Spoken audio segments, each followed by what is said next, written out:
Everyone. तो आज हम देखने वाले हैं स्टैंडर्ड 12th के लिए कि भाई हिंदी में आपको सेक्शन ई जो है कैसे अटेम्प्ट करना है। जहाँ हिंदी में सेक्शन ई में सबसे पहला क्वेश्चन जो आपका आता है क्वेश्चन नंबर 66 कहानी लेखन।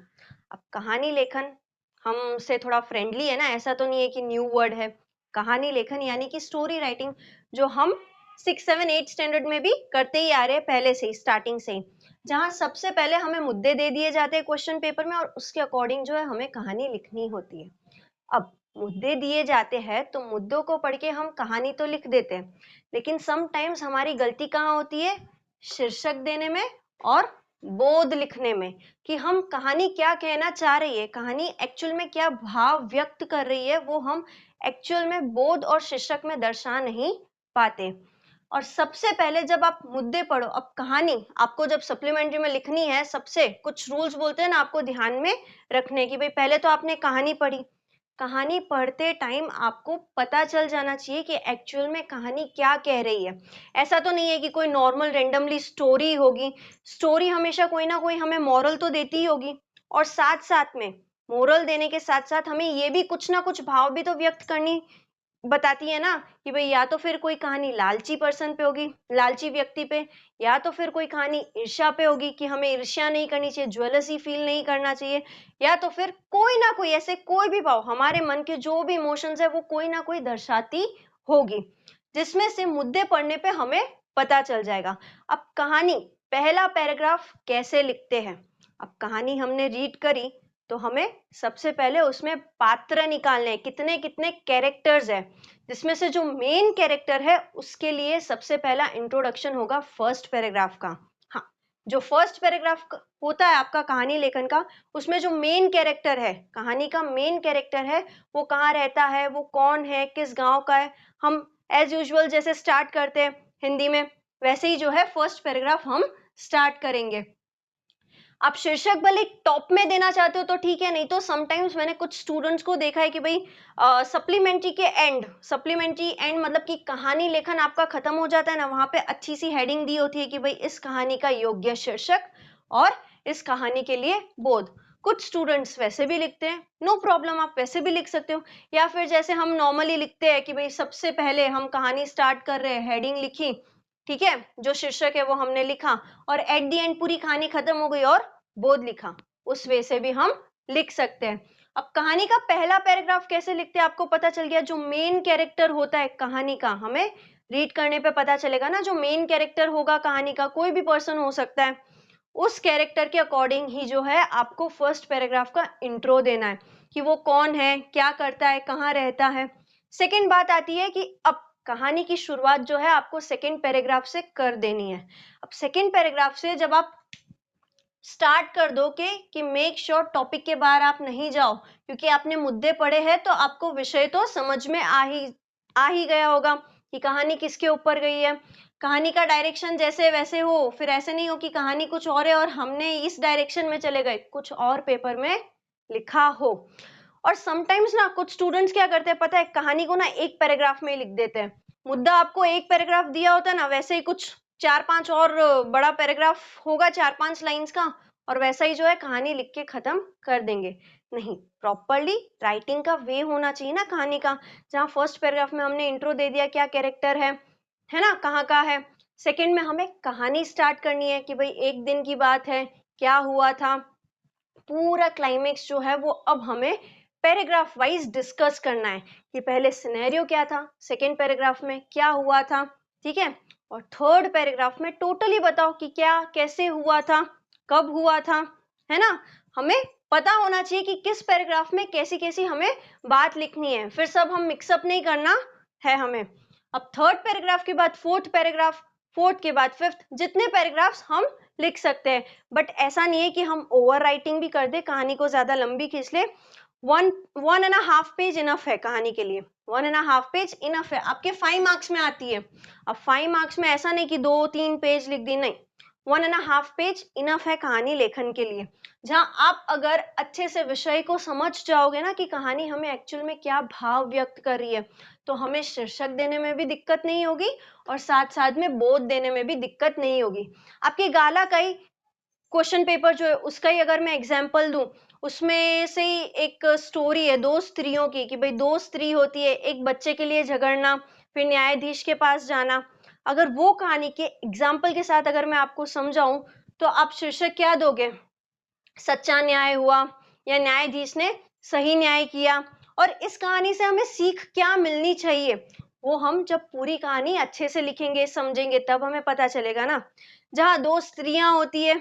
और दोनों स्त्रियां एक ही बच्चे के लिए झगड़ती है, अब वो एक साथ में हमें नहीं लिख देना है, हमें पहले सिनेरियो बताना है कि वो बच्चे के साथ शायद कोई इधर उधर हो गया होगा, इसलिए वो सेकंड जो लेडी है उसने चुरा लिया होगा, इसलिए वो जो है बच्चे के लिए लड़ रही होगी। हमें पहले ये बताना है, एज इट इज कहानी को लिख नहीं देना है कि दो स्त्रियां थी सेकंड पैराग्राफ से कि दो स्त्रियां लड़ रही थी, नहीं। दो स्त्रियां कैसे आई, सेकंड जो लेडी है वो कैसे आई, हमारी तो बात फर्स्ट लेडी पे हो रही थी ना कि जिसका सच में वो बेटा हो।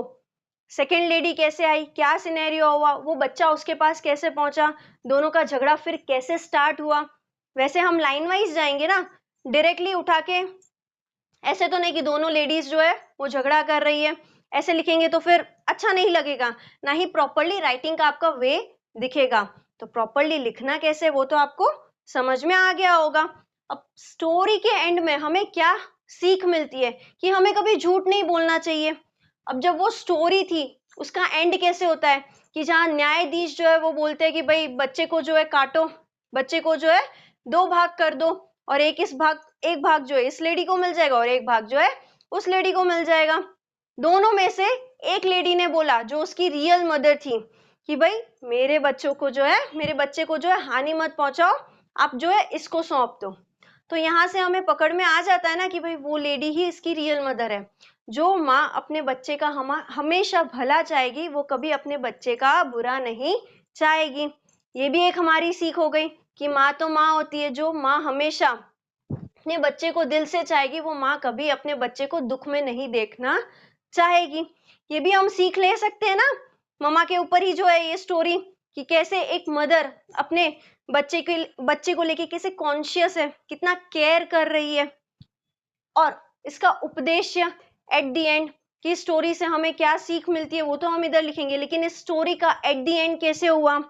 वो हम पूरा सिनेरियो बताएंगे कि जहाँ न्यायाधीश बोल देता है कि हाँ भाई ये जो बेटा है वो इसी का ही है और सभा यहाँ पे ही खत्म हो जाती है। और हमें बोध क्या मिलता है वो तो जब हमने जैसे स्टोरी डिस्कस करी वैसे ही हमें पता चल गया ना। शीर्षक की बात आई, अब बात शीर्षक की आती है तो हमें शीर्षक कैसे देना है। माँ के रिलेटेड हम कैसे भी शीर्षक दे सकते हैं ना कि माँ तो माँ होती है, माँ तो माँ होती है, या तो फिर न्यायाधीश का सच्चा न्याय शीर्षक हम दे सकते हैं ना। या तो फिर अगर एक और सेकेंड स्टोरी से आपको समझाऊं जहां वो सेकेंड स्टोरी होती है कि भाई इंद्र देवता है वो वन में आते हैं और तोता जो है वो रहता है वन में, और एक दिन उस वन की हालत ऐसी हो जाती है कि वो वन जो है पूरा बंजर बन जाता है, एकदम सूखा पड़ जाता है, लेकिन फिर भी तोता उस वन से नहीं जाता है। इस स्टोरी के रिलेटेड भी अगर मैं आपको समझाऊं तो हम शीर्षक दे सकते हैं ना इस स्टोरी को भी कि भाई तोते ने अपनी दोस्ती निभाई है अच्छे से वन के साथ, तो क्या कह सकते हैं तोते की मित्रता, या फिर वन हमारा सच्चा साथी है।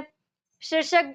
हमें समझ में आ गया है। और बोध इसका क्या हो सकता है, हमें क्या सीख मिलती है कि बुरे समय में एक सच्चा मित्र ही होता है जो हमें कभी नहीं छोड़ता। पेपर स्टाइल आपने अगर देखे होंगे, पेपर सॉल्यूशंस आपने देखे होंगे तो आपको प्रैक्टिस होगी ही कि कहानी कैसे लिखते हैं और अच्छे से शीर्षक कैसे देते हैं और बोध कैसे देते हैं। फिर आप ऐसे शीर्षक दोगे ना तो नहीं चलेगा कि भाई जो कैरेक्टर है, ठीक है, तोता, जैसे कि मैंने आपको अभी एग्जांपल दिया स्टोरी का कि भाई तोता कैरेक्टर है, तो आप अगर ऐसे दे दोगे ना कि एक तोता या फिर एक माँ, तो वो शीर्षक नहीं चलेगा। ये एक तोता एक माँ, आपने कैरेक्टर के आगे एक तोता एक माँ ही लगा दिया ना, या फिर कुछ भी कैरेक्टर के आगे एक नहीं आना चाहिए, वैसा शीर्षक नहीं एप्लीकेबल होना चाहिए। तो मेक श्योर शीर्षक आपका अट्रैक्टिव हो और साथ साथ में बोध भी जब आप दे रहे हो तो वो अच्छे से लिखो कि आपको इस कहानी से क्या सीख मिली है। और यहीं पे आपका कहानी लेखन का टॉपिक खत्म होता है। नेक्स्ट आता है निबंध लेखन। अब निबंध लेखन तो हमने भाई इंग्लिश में भी डिस्कस किया था ना कैसे लिखते हैं। जिसने इंग्लिश के भी वीडियोस देखे होंगे सेक्शन डी और ई के, उन्हें पता होगा कि इंग्लिश में कैसे अटेम्प्ट करते हैं। वैसे ही कुछ रूल्स अप्लाई इसी में भी सेम एज इट इज होते हैं, बस चेंजेस क्या होता है पता है, मैं बताती हूँ आपको। निबंध जो कि आपको 10 मार्क्स में लिखना होता है, जो आप 2 से 2.5 पेज का या 3 पेज का लिखो, इनफ है इतना, 3 पेज 2.5 पेज जितना। जहाँ सबसे पहले हमें प्रस्तावना देनी होती है, इंट्रोडक्शन, कि भाई निबंध हम किसके बारे में लिख रहे हैं, आज के समय से उसका क्या सिनेरियो चल रहा है, या आज के समय से उसका पीओवी क्या है, वो हम प्रस्तावना में लिखते हैं ना, कि भाई अभी का टाइम पे वो क्या चल रहा है, या फिर जो भी टॉपिक XYZ आपको दे रखा हो उसका इंट्रोडक्शन आना चाहिए अच्छे से। सेकंड में, अगर जिस टॉपिक के रिलेटेड आपको निबंध दिया है उसका अर्थ भी बताओ कि इसका अर्थ क्या होता है।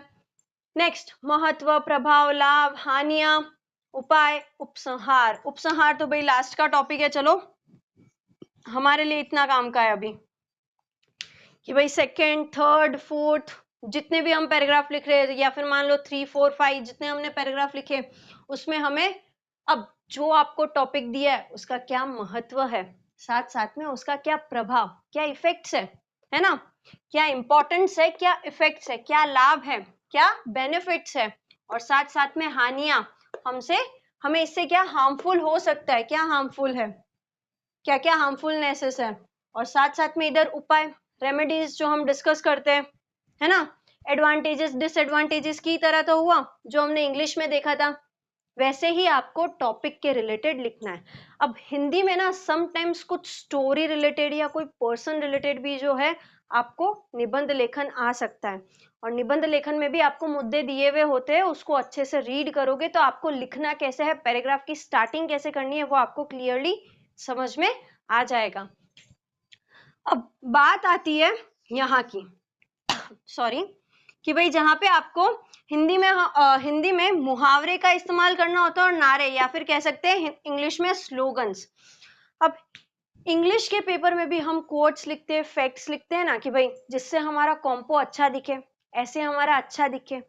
वैसे ही हिंदी में भी निबंध में हमें ये सारी चीजें अपनानी है, रूल्स एंड रेगुलेशन ये भी फॉलो करने हैं। जहां अब मैं बोल रही थी ना कि दोनों में डिफरेंस क्या है, कि भाई इंग्लिश और हिंदी में थोड़ा सा ही माइनर सा ही डिफरेंस है, बस इतना सा डिफरेंस है कि जब आप हिंदी का पेपर अटेम्प्ट कर रहे हो ना, तो मेक श्योर कोई भी फैक्ट्स लिख रहे हो, या कोई नारे लिख रहे हो, या कोई मुहावरा लिख रहे हो,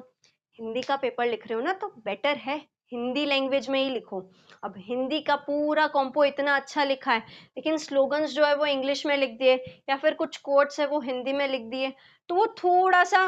अच्छा नहीं लगेगा, या फिर वो बोलते हैं ना आपके पेपर को थोड़ा डाउन दिखाएगा। अब आप में इतनी तो क्षमता है ही, इतनी कैपेबिलिटी है ही कि आप हिंदी का पेपर लिख रहे हो, और इंग्लिश की कोट को आप इंग्लिश में तो नहीं लिख सकते, हिंदी में हम ट्रांसलेट तो कर सकते हैं ना,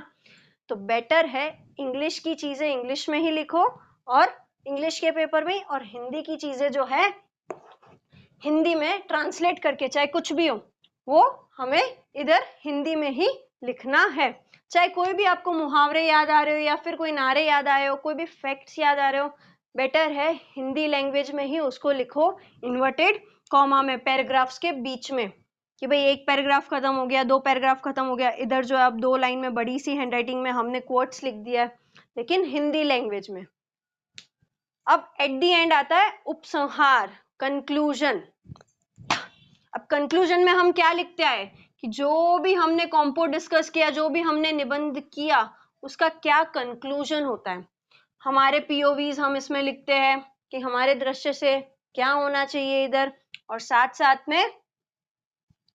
समटाइम्स एंडिंग लिखते हैं कि हमारे तरीके से कैसे बचाव होना चाहिए, हमारे तरीके से उपाय देते हैं, रेमेडीज देते हैं, और इसको लेके हमारे क्या पॉइंट ऑफ व्यू है इस टॉपिक को लेके, वो सब कुछ लिखते हैं ना निबंध लेखन में। तो ये सारी चीजें आपको ध्यान में रखनी है। अब आपको क्लियर हो गया होगा कि कहानी कैसे अटेम्प्ट करनी है और निबंध लेखन कैसे अटेम्प्ट करना है। Thank you for this video and best of luck for the